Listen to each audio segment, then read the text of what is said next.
Hi folks, I'll just take a wee minute out here to talk about NordVPN. Now, NordVPN are official club partner of Rangers, so you know that they're trustworthy. And trust is a big thing on the internet. I'm afraid that you can't trust people because there are lots of bad people out there who want to steal your data.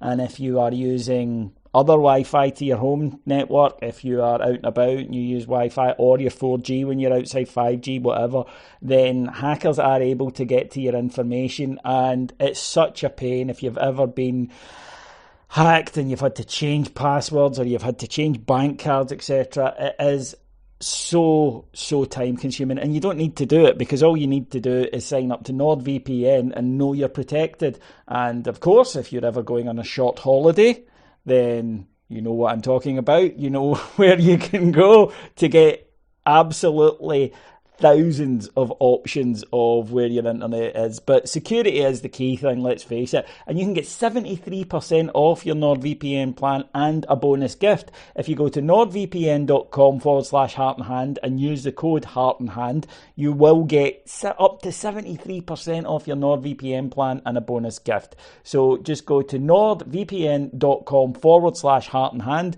use the code heart and hand, and be protected. Get up to 73% off your NordVPN plan and a bonus gift. Christmas is coming.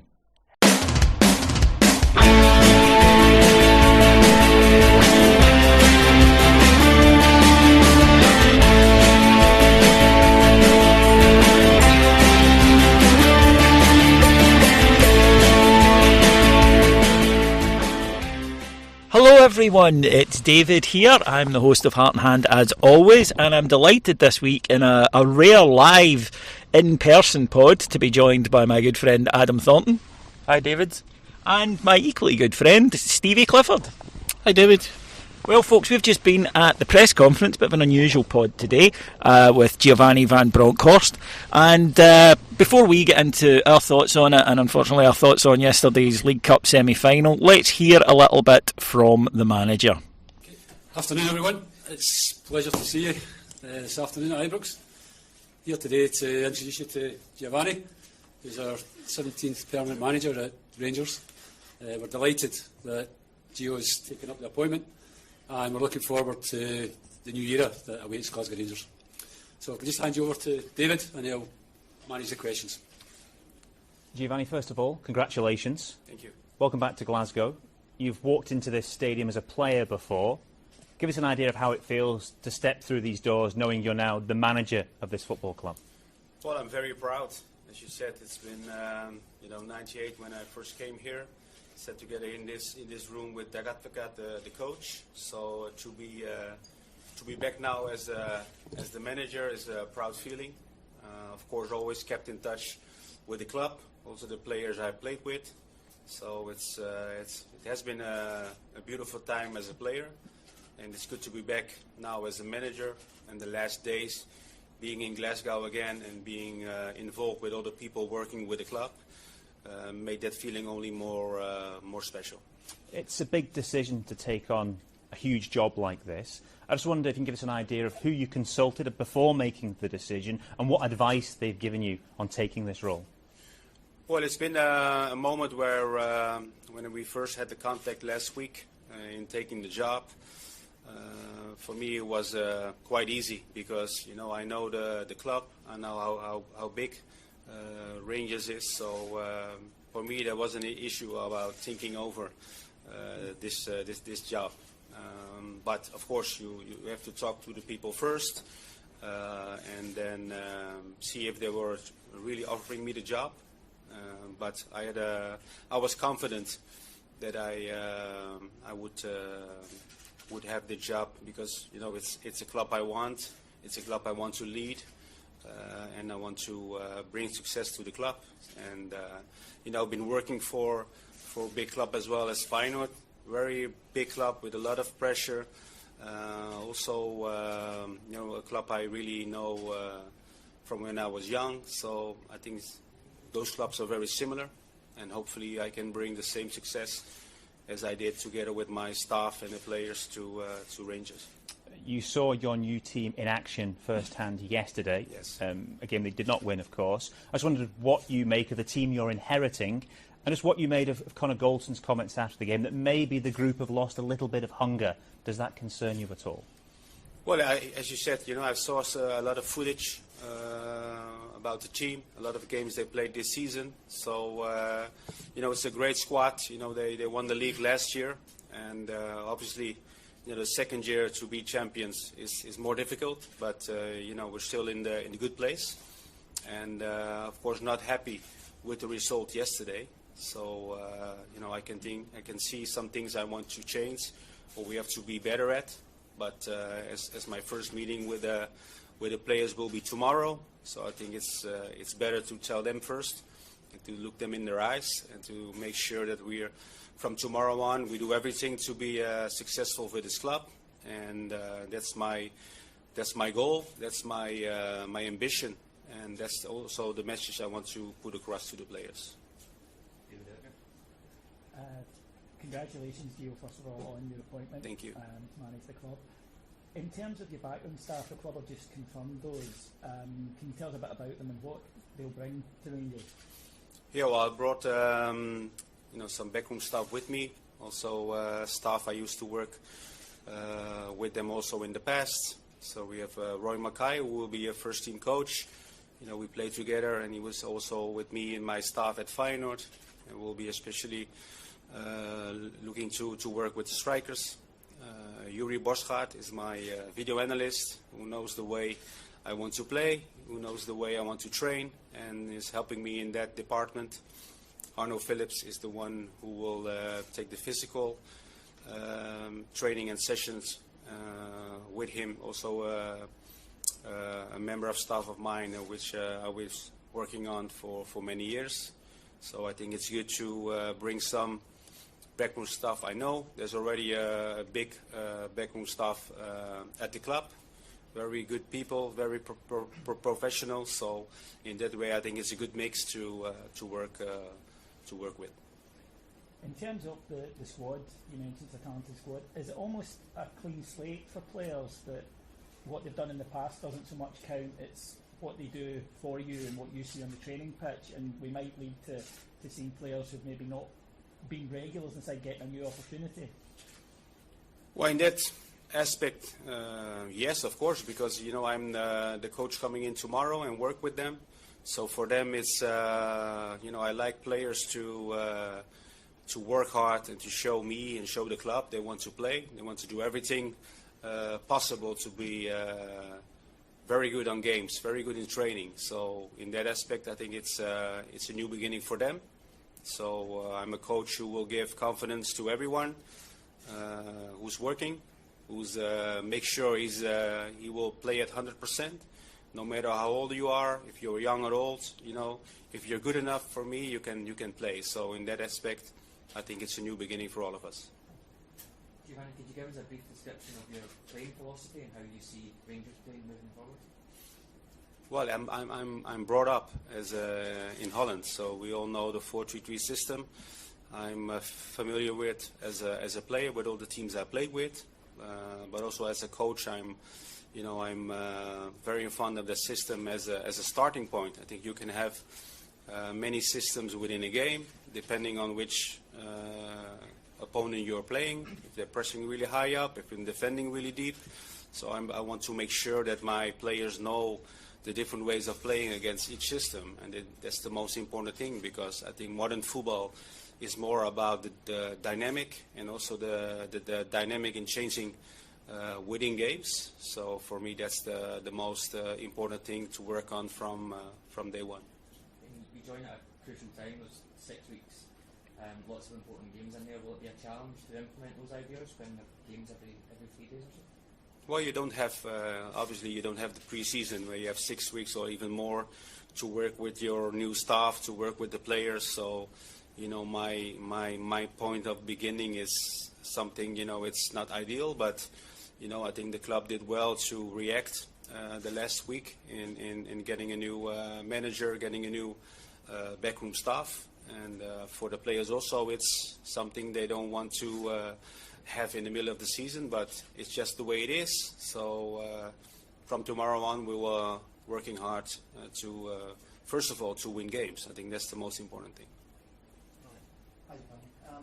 just wondering, in terms of before taking the role, what assurances you sought from the Rangers board, both in terms of player recruitment and financial backing, and wonder where you may look to tinker with the squad in January, if that's something that you're considering? Well, I think we had good conversation. We had 2 good meetings. So in that way, I know the people working with the club, where they want the club to be in the next years. So in that way, their philosophy, the vision, and their ambition for me is really good. And so I think we'll always be close and discussing, possible players coming in or players coming or going out. But I think that's the most important thing, that you are on the same level. And I will be talking with Russ, daily and talk about the future of this club. And I'm sure the club will do everything possible to make sure the future is good. Question for Ross as well, along the same sort of lines. We've seen the recent accounts of Rangers showing another loss. What kind of financial backing will the manager have? When players do they have to be sold for others to be brought in? I think Gio's been very clear in that in terms of our discussions, but also we as a club have been really clear in that. There's no mandate to the manager that we have to sell players. We've been really, really clear as a club in our communication that we see player trading as something that has to be normal for this club, as it is for nearly every club in world football. We've not been strong in that in the past, that's clear to say, but the investors have continued to back this club all the time. We've rejected, as everybody knows, some significant offers for some of our players in the last 2 windows, and we'll do so again unless they're the right offers for the right players at the right time. But if we accept any offers, then what we'll definitely be doing is reinvesting back in this squad to keep taking us forward. I think when I speak to Douglas Park and John Bennett, one of the things that we always say is we've had to invest a lot in this club, or the guys have had to invest a lot in this club to get it back to the club that we all know that it has to be. And we're on a really, really good level today. But we've been really, really clear about what our strategy is and what it needs to be going forward. But there's no requirement on the manager to have to sell anyone. Will you be taking advice from the staff who are already here, or do you regard this as a fresh start for every player, and they'll all be given a chance to impress you? I think it's both, because it has to be clear in which environment you come in. The club. Of course, I know the club because I played for it, but it's been a while since I've been here. I think the last game I played was with the Legends in 2015, and after that, I saw Rangers play against Feyenoord in the Kuip. But other than that, the people who are working in the club will, of course, inform me about things that had happened. But I think that's good. But the most important thing for me is my feelings. I'm always a coach who will take decisions how I feel. That's the one thing I always find the best, and I will do it also with the decision I have to make in the coming weeks. We all knew what I think was going to be the core of the press conference, and that was the initial things about, are you excited to be here, all of that kind of stuff that you expect at press conference. But other questions, such as I asked him, do the players start with a clean slate? Could we expect to see maybe players who haven't featured? And he was very, very strong on that. Yes, he said that's absolutely the case.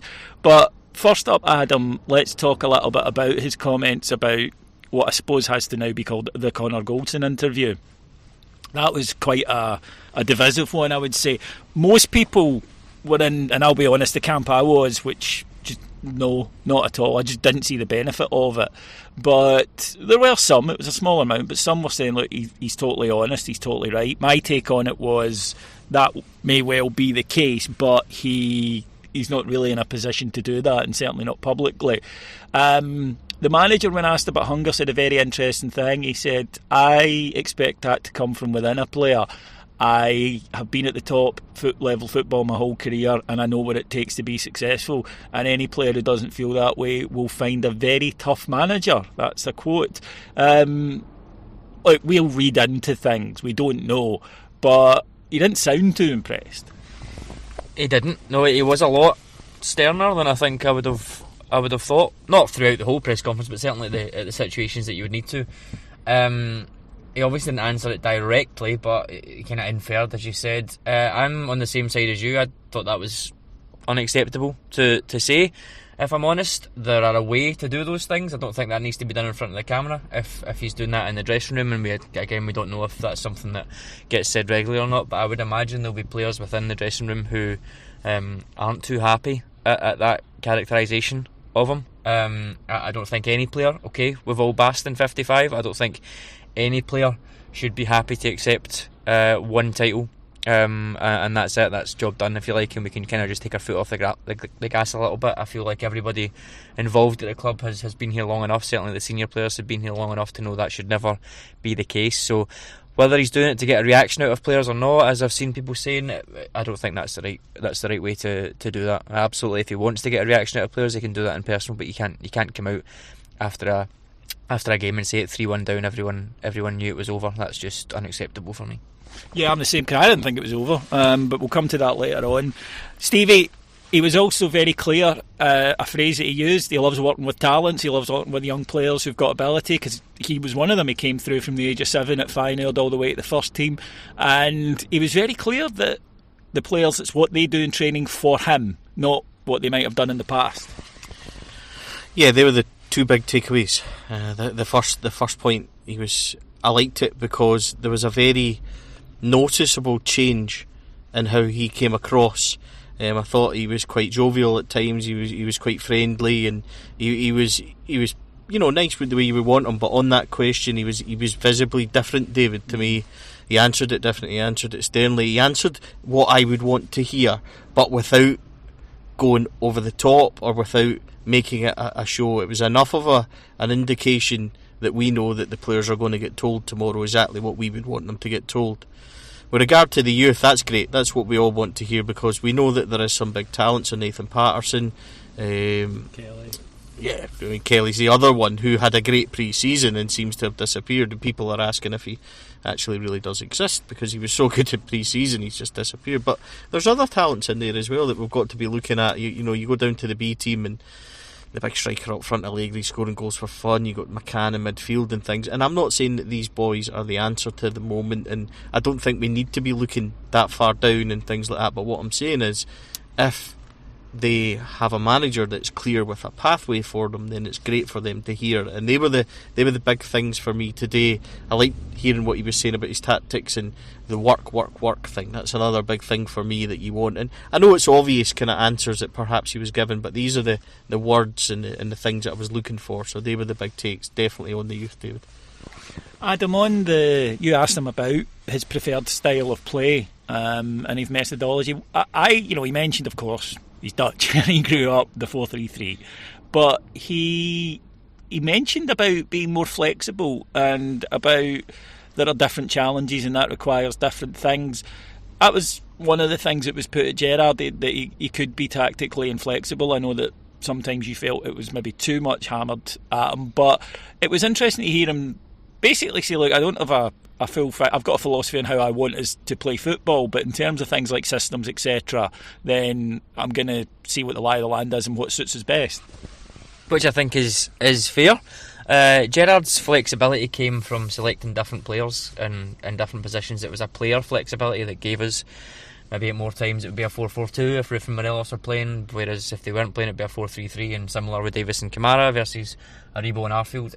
It would form a different formation on the ball, but it would look broadly similar to people watching. But he is Dutch, as he said. He said 4-2-3 in the interview. I'm not sure if I picked up on him. He said 4-2-3. He did. Hopefully we're not going with 10 men. No, I don't think. I think that maybe 2 goalkeepers after yesterday. Well, yeah. But I think that he, obviously English isn't his first language, but he is utterly fluent, as he proved. So it could just have been a misspoke. We all do it. I do it. I meant to call him Giovanni and called him Gio by accident, because I was very nervous because we were in the blue room, and I always get nervous when I'm in the blue room. But 4-2-3-1. We have the squad for it.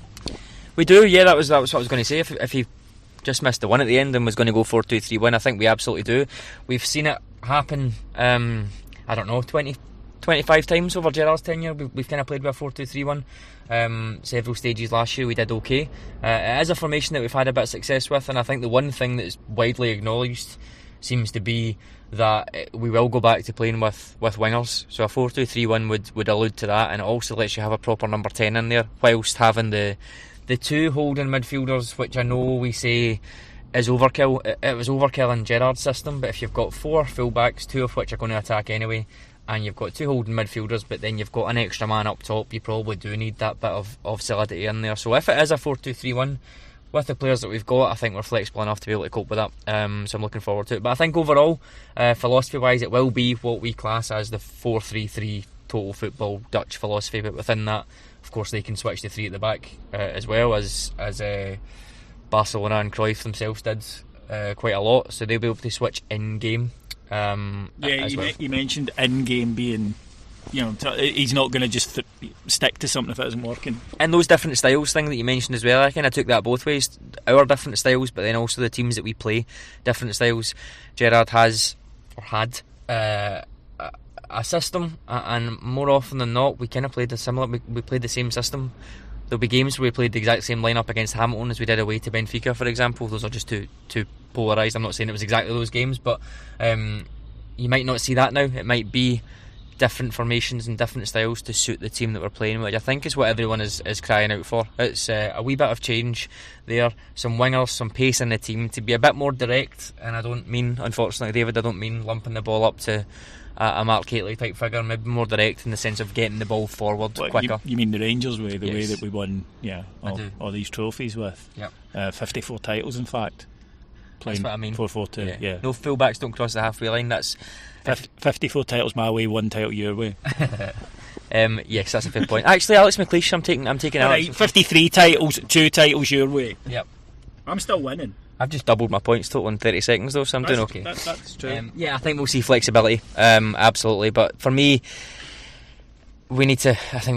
I really can't face getting into too much depth on yesterday. But again, there's just so many elements of overplaying when we get into key areas of the pitch. Overplaying would help if we had some sort of number 9. I'm sure that's a deeper debate, but overplaying up top, getting the ball wide, trying to get it in the box, it's very, very predictable very quickly, and that seems to have been our default when things don't go our way. So having a bit more flexibility to be able to switch in game, to be able to try something new, and to be able to get the ball forward a wee bit quicker, I think would be the key things I'm looking for in the first few weeks. Stephen, he was asked about the future of James Tavernier, and he said he had a meeting with him today. He's an important and influential player, both as a captain and as the way the team plays. But again, he said everybody is basically starting, almost from scratch in terms of he knows that they're good players, but it's what they do now that counts. It's not that they were a good player 6 months ago. Yeah, and I think that was the right way. I think it would be the completely wrong thing to say in terms of perhaps the right thing in terms of you're captain, but from fans we're in a position where we're a bit upset at what happened yesterday. Performances maybe haven't been up to scratch. We've mentioned the word patchy a lot in this season so far. So if he came right out and said, "Oh no, he's my captain, he starts no matter what," especially when you've got a talent like Nathan Patterson there, I think that's difficult. But he said enough for me to know that I don't think he's going to go in and rip that up in terms of take captaincy off him and things like that. However, I think he's, like everybody else, his position's on notice, David. He's going to have to dig in training, he's going to have to perform, he's going to have to show his value. So again, I was impressed by Van Bronckhorst, David. He was right. This is where maybe I'm still thinking of Giovanni 25 years ago, where he's the happy young jovial kid. But I got a sternness, I got a real sense of leadership. A couple of key phrases in there, like we had spoke about before, when he talks about certain things, that he's going to be tough, he's going to be disciplined, and he's going to be the one, hopefully, that can snap them out of this kind of lull that they're in at the moment, to call it that. So overall, if I'm skipping a wee bit slightly, I apologise. I was really impressed with what I heard from him. No, I was the same, and again, you are reminded this is a guy. He was asked about if he was looking forward to the Old Firm game, but not by fan media, us who don't ask any tough questions, folks.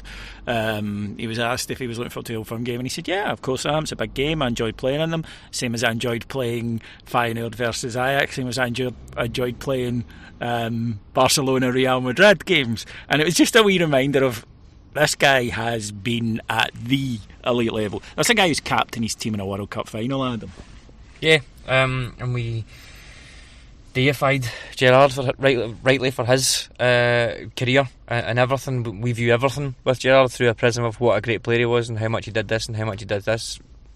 Van Bronckhorst has achieved more, certainly at higher levels, as you mentioned. Won titles in 4 countries. 4 countries, won the Champions League twice. I think so. He doesn't immediately have that kind of fear factory aura that Gerrard had, but he certainly, I was very impressed with. He mentioned about he's a strict coach and discipline is important to the way we play. And all that sort of stuff, and there was a few questions where you kind of seen a bit of a steeliness come out, and I'm not that he was tensing up to back away from questions, but just talking about a subject that he knows he's going to be aggressive and disciplined about. I think we certainly seen that there will be a wee bit of steel behind what is a very polished exterior. David, see on that, the one key thing, and I don't want to get wrapped up because words obviously are big, but the big thing for me, and the phrase he used, and he was quite directed in what he said, is you're either with me or you're not, and that to me is at yesterday's comments, and in terms of Goldson comments, and I could tell, and I think it's, for me, I think it's fair to say that he wouldn't have been impressed by them, and it certainly makes, and going back on what Adam says, and I agree, I think it's made his job a lot tougher than necessarily it needs to be, and some things aren't said in the press and in public, certainly not in a live interview, and that for me was one of them. On to the game then. Yes, I'm sorry lads, but it needs to be done. Now look, I didn't expect us to suddenly be brilliant, right? I didn't expect that there wouldn't be still some errors, still some loose parts of the game. There have been all season. It's unrealistic to expect, basically for no reason, that everything would have clicked yesterday, but I fancied us to go out and play professionally and competently and have enough to beat a Hibs side who hadn't played for a month. And I just sat in Hampden yesterday watching it unfold, and you know, some people have said, Adam, I wasn't surprised. I defy you if you weren't surprised after half an hour at how poor Rangers had been. Hibs, I thought tactically, and nothing, innovative, just very straightforwardly set up tactically in a way that we simply couldn't handle. They exploited all the regular mistakes in the Rangers team that have been happening, such as being able to play the ball between Balogun and Barisic constantly. That led to the second goal. Set piece inability, of course, which led to the first one. And then knowing that if they could just get bodies behind the ball, that Rangers would do exactly what you mentioned there. There was overplaying. There wasn't that sense of desperation to make things happen. The deliveries were poor. Even when they were good, they were getting nodded over the bar. It was just almost like a collection of all the things that they've been doing badly this season for 90 minutes. Yeah, it was. I wasn't surprised that we conceded the first goal. I was absolutely surprised that we conceded the first 3. I didn't see that coming at all, and to be honest, it could have been more. I think is how abject it was. The first goal, we always talk about whose fault is it? Everyone's fault, I think. Again, this is I don't get arguing about who's made the biggest mistake. Yeah. Right now, Tavernier mistake, McGregor mistake.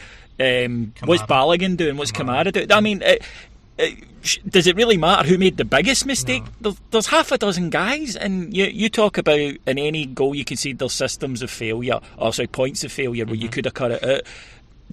There wasn't any points of success in that first goal. Nothing was right. Same with the second one. That's why I think it's such a reductive argument, because it's the same with the Hearts goal. It's the same with every goal. There hasn't been one thing that's wrong, and that's the issue. It's so much more nuanced than that. For me, I just think there's obviously a shakiness there now, because it is a thing, and that's, I don't know what we're at now. Is it 14 times we went behind?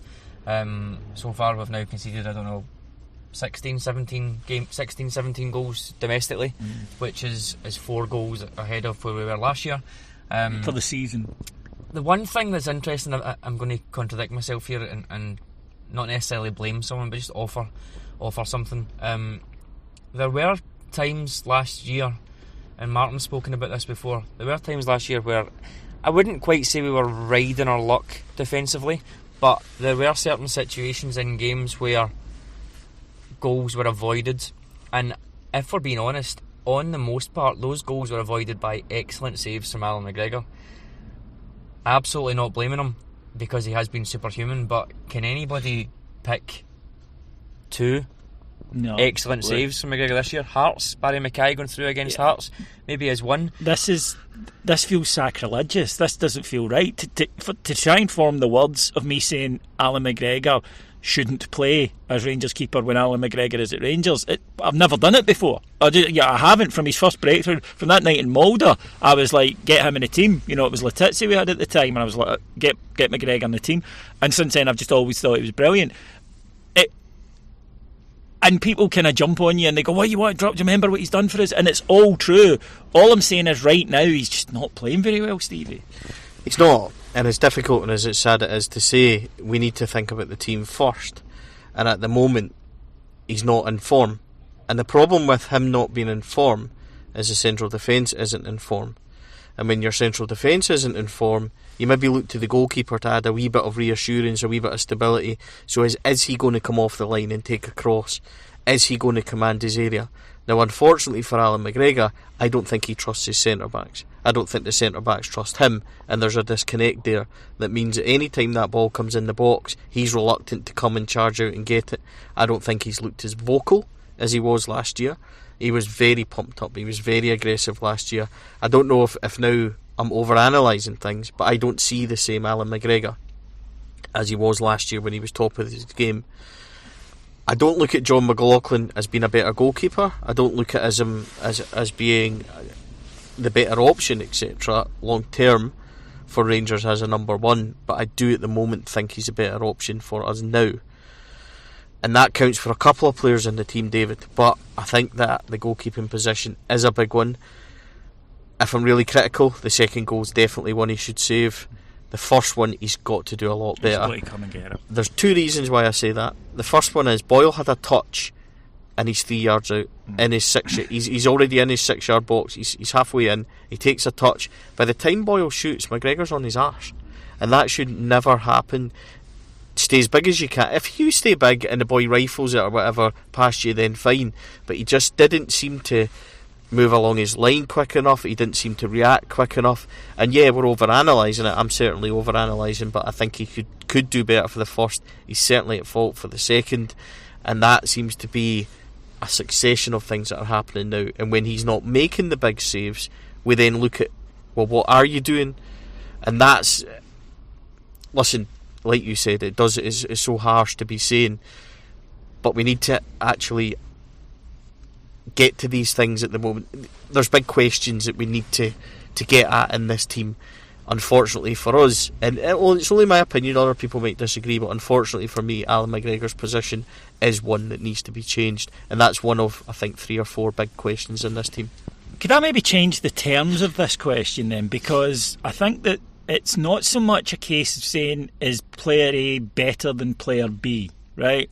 Because that's subjective, and you do have to weigh into account what someone has done in the past and the form they've showed over a long period.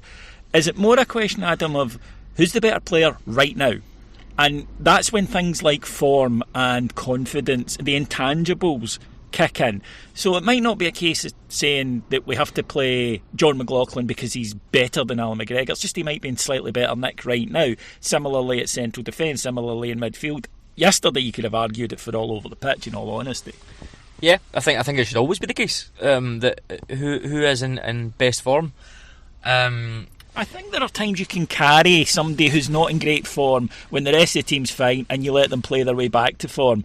But I think when you've got as many of them off form as this, then no, that's not possible. Yeah, I think that needs to be the players who have come up big for you in the past, and obviously McGregor is one of those, which is a slight contradiction. But I agree. But to come back to the McGregor point, a goalkeeper should own the 6 yard box at corners, a minimum.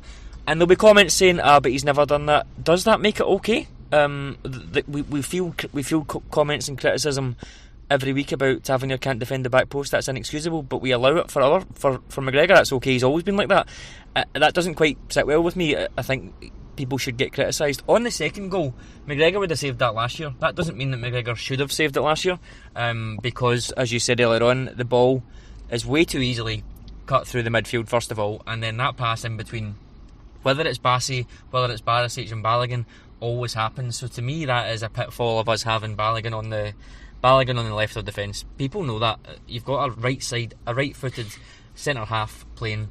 That's how you get through. We've seen it with Katic. It never happens when Herlander's playing, because he can step out and make that with his left foot. So that's a flaw. That's a known flaw that teams are going to deal with.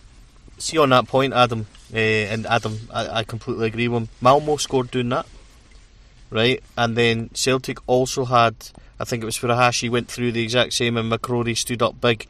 So that's only in a couple of seconds since Adam mentioned that I can recall at least 2 or 3, including that goal, occasions where that is happening. So that's something that he needs to rectify. Again, with the second goal, David, we talk about not blaming anyone. There's a number of faults in that goal. Balogun steps up to try and nick the ball, gets turned far too easily. Goldson is then completely caught in no man's land, which isn't his fault because his central defensive partner has left him. Then Tavernier tries to match the run instead of staying in line, and then McGregor doesn't get there. So this isn't a case of this Rangers team being, well, 1 or 2 are out of form and this is your obvious fix. Unfortunately for Van Bronckhorst, the fixes that he has to make are big ones. McGregor, Morelos, midfield, fullbacks, they're all big parts of that 55 winning team. But it might be a good thing that he's coming in, because he's got no loyalty. He's got everybody as a blank slate with him. You'll have obviously a varying degree of knowledge of what's went on and where he wants to go with it. But I don't think anyone's safe, and I think that's the way it should be. There's a lot of players in that team, David, yesterday that need a severe kick up the arse. Well, we got told that by the vice captain yesterday. On Goldson, as I say, some people said, no, I appreciate his honesty. I would say that was the minority. Certainly on our site there were a couple, but most people were critical. And the reaction I've seen on social media and in forums has been similar, and even just anecdotally speaking to people.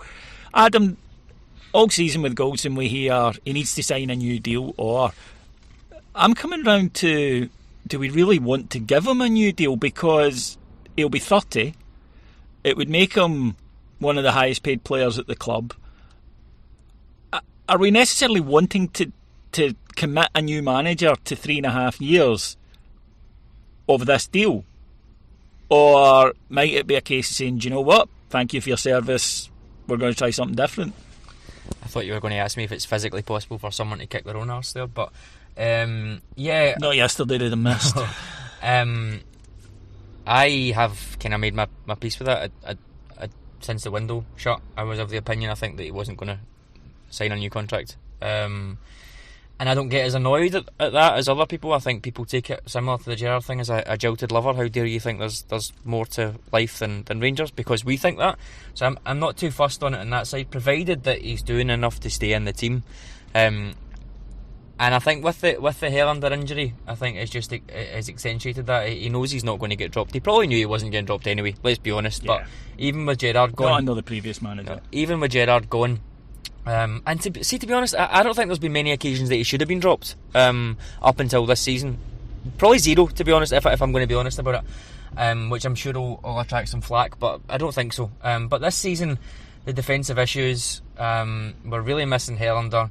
You would have hoped that he would step up like he did last season and become that person. I still don't think there's a lot of mistakes happening that are directly because of Connor Goldson. I can't remember a lot of them. So I still think the defence thing, he gets lumped in and saying, you've not signed your contract, therefore you're the problem as well. So he isn't playing well. His use of the ball has gone dramatically. That's the big thing for me. If he's not making mistakes, his use of the ball has gone. He has made a few mistakes, but overall, I don't think he's been culpable for a lot of them. But like we said, it's been a death of 1,000 cuts in the defence. So it's the obvious talking point all the time. He's not signed a new contract. Get him out. Get him out. I don't think he is going to sign a new contract at this point. And given the dearth of options we've got at centre back, Ross Wilson would want money in January. And if people weren't going to pay money in the summer, I'm not sure they're going to pay money when they can actually get him for free in 6 months. So, however way you want to look at it, I think Connor Goldson will be a Rangers player until the summer. I don't think a contract is on the table. And personally, given what we've seen, I'm not sure he would be one that you want to commit a contract to, because this is a player in their peak now that has shown, I think, over the 3 years he has been very good, but I've not seen anything to suggest that he's going to go on to another level.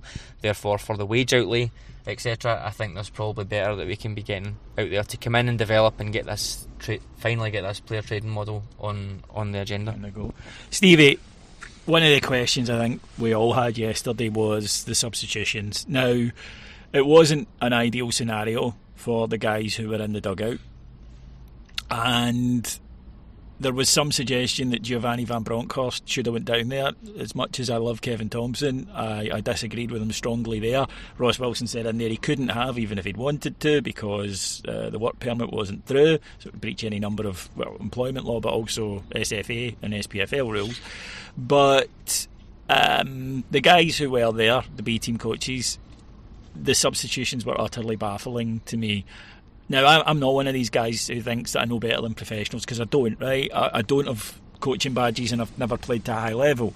But there are occasionally decisions that are like, yeah, but even to a layman, we're 3-1 down with 25 minutes to go in a semi-final, and we take off an attacking midfielder for a defensive one in Ryan Jack. Now, I would have brought Ryan Jack on. I thought he brought a wee bit of vitality, but it just seemed to signal, oh, the game's done. Yeah, substitutions signalled more about giving people game time than trying to recover anything. You've seen the reaction from the crowd when you pull Kent off at 60 minutes, when the crowd react like that. It doesn't matter if Ryan Kent's having the most wonderful game in the world or not in it at all. He consumes people, he occupies defenders, and he's capable of magnificent moments like his shot versus Ross County, or he's capable of creating something. So to take him off was even more baffling, David, when I think that we haven't come to somebody who I think is the biggest problem in our team at the moment, and that's our number 9. He had the most atrocious 90 minutes out of the lot of them. His performance was disgraceful, and I know these are harsh words, but we talk about yesterday, and we talk about the substitutions. I mean, what do you say? I mean, if it was a manager, you would be saying get him out the door and things like that, because they were so bad. Two guys that should have been off yesterday were Tavernier, and it's not like we don't have a good replacement, and Morelos. Tavernier, I can only think it was that British thing of you can't sub the captain, which is just such it's bullshit. a nonsense. Tavernier did have a poor game, but this is the thing, right? Tavernier isn't the issue, and it's like people saying Kamara's not playing well. Kamara isn't the issue in this team either. Kamara needs people moving in front of him. James Tavernier had a bad game. James Tavernier has bad games. This isn't new to us. This isn't like suddenly he's not played well. James Tavernier had bad games last year, but it got masked by the fact that we had a squad that was completely on point. So when somebody dipped, somebody else carried them through. At the moment it's getting highlighted because nobody else is doing anything. But the system and the way we play it can get by without James Tavernier playing well, right? It cannot get by without our number 9 moving from a 5-yard circle that he trotted in. I'm very angry about his performance yesterday, David. I know we haven't got there, but I've got a lot to say on Alfredo Morelos. But for me, you've got the mic going. His attitude from word go was appalling. You talk about fans want to find answers, right? So sometimes we say things like attitude of people haven't been great, doesn't look like they're hungry, doesn't look like, and then when it's actually confirmed, you look at that 11 and say, well, who isn't? Who's the players in there that he is talking about? Alfredo is the one that everybody's going to be looking at. He's not sharp, he's not looking for the ball, he's not holding it up, he's not taking people on, and he's not. The most thing about Alfredo is Alfredo used to dominate defending. Look at Alfredo that bullied Pepe 18 months ago, and look at him now. What he did to he's not interested. He doesn't make the runs, and I'm not talking about running down the line and consuming. He's not even moving side to side in the box or making the wee slip runs where people see when Joe Aribo played that ball in after 10 minutes and he was in or on the angle. How many times have you seen him finish that and it was a half-arsed effort and it was just along the ground? And see when he done it, it was a kind of nonchalant. There was no passion from him, David, and our whole system falls down because he's not offering any movement, he's not running, he's not holding it up. And when that doesn't happen, it gets to Ryan Kent, it gets to Glenn Kamara, and these guys have got nothing to hit. You look at when we did play well and score these goals at Motherwell, and you look at the players that played that day, I'm not convinced that Sakala is the answer. I don't think he's a better player than Alfredo when he's on his game. I don't think he's better than Roof, but he presses, he moves, he makes runs, he takes some shots, he does everything. Alfredo's just treading water in games. He's not even creating chances, he's not getting involved. Even last year, if you said his performances have dipped from the year before, which he did, and Adam and I spoke about this, he was still massively contributing with goals, big moments. He's not done anything this season, and yes, he's maybe got 5 or 6 goals, but he's not kicked his own arse, David, and he is one that they need to, at this very point, say, you're either with us or you're against us, and that means out the door in January.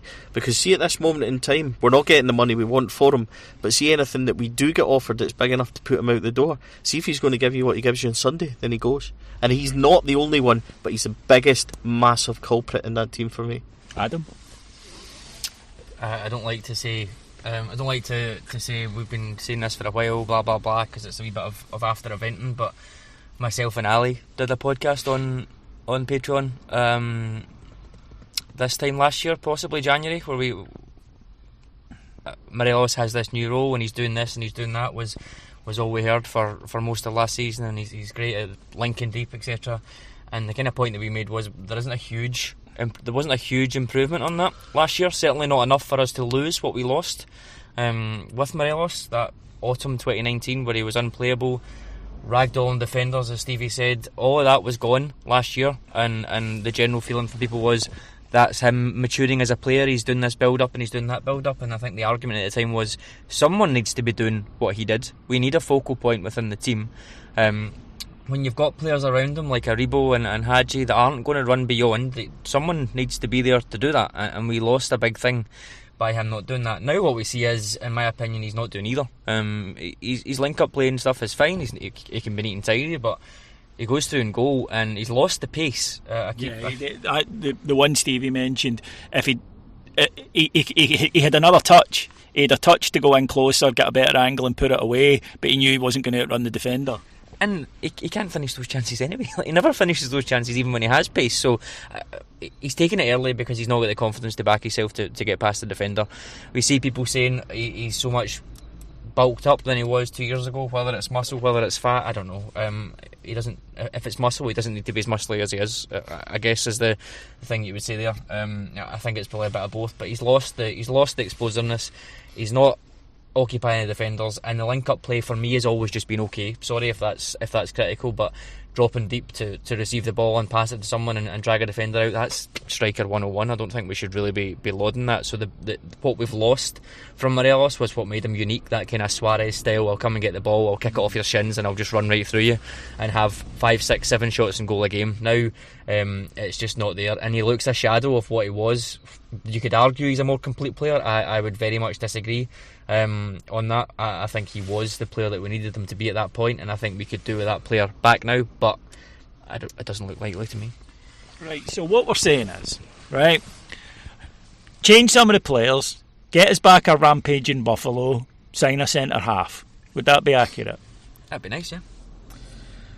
It would be the immediate priority. Absolutely. Short term, Gio's got to make us tough to beat again because we're soft centred. You look at some of the stats that we've seen lately. We need to focus on not conceding stupid goals. Remember when we harp on about, and we probably shouldn't, and it's a really difficult thing to do. But when Walter came into that shit show under Le Guin, the first thing he did was make us compact and tough to beat. Now Gio doesn't have that opportunity because he's not there yet. He's got 6 weeks to get through. But I think the immediate thing that he needs to identify is, right, how can I influence this and tweak this to make us like harder to beat? And if he tweaks it slightly, I still think we've got enough quality, because these players aren't bad players. We've got enough quality to start winning games and start scoring goals. So you shut the door. And once that happens, I think we'll be absolutely fine. But he's got to get... and I was saying this today as well, this isn't a scapegoat thing. It's not blame. As fans, we can just pinpoint and say, this is my opinion. We've got a few opinions on positions and things like this. I don't think you go in and make 8 changes. I don't think that's necessary. And it's not practical. And like you know, one of the questions in the press conference, you can't go in and overload them too soon with information and what he wants to do, especially when, like Adam pointed out, you've got game, 2 days, 3 days apart. You can't do that.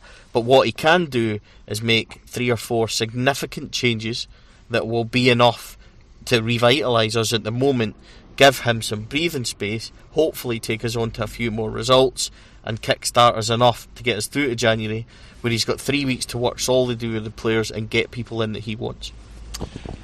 Well, it's fair to say yesterday was a bad one, but we do have a new manager.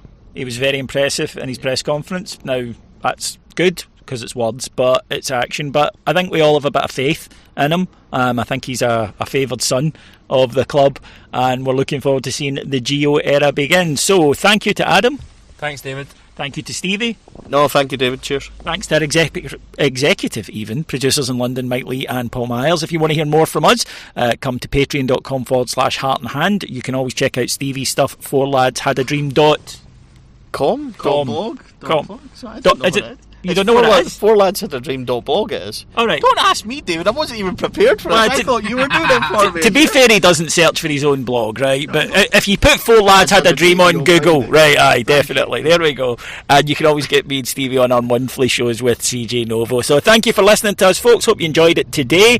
I'll be back Adam will be back, with Extra on Friday. I'll be back on the flagship next week. Until then, moan the Rangers. Take care, everyone. In Gio we trust. Bye-bye.